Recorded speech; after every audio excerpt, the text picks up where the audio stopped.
عدوش تعالي عدوش معي spokojno Amazo kaldi kalkta korbaça Yazne çivitun Mazdo kaldi kalkta korbaça Yazne çivitun Zodivan habulila Bin heçrev kabuçiyas Şamilitsa ahulgo şulaha Vatani Nandi bebo Inaro şurabo kala Bakilo Açmadan Ahmet Andi bebo Inaro şurab kala Bakilo Yamane kazak Fekuluru da tegiban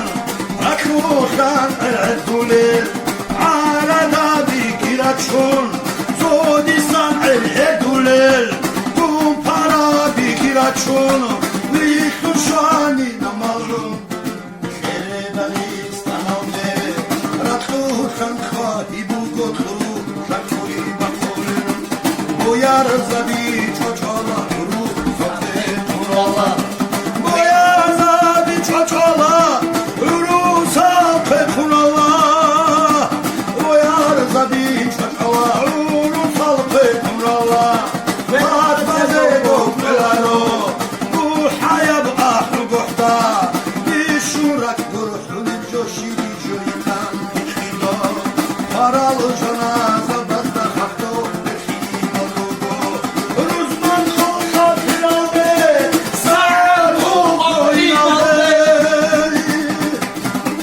Zodir khun Jo'aro Shamil il-qahaluk zaw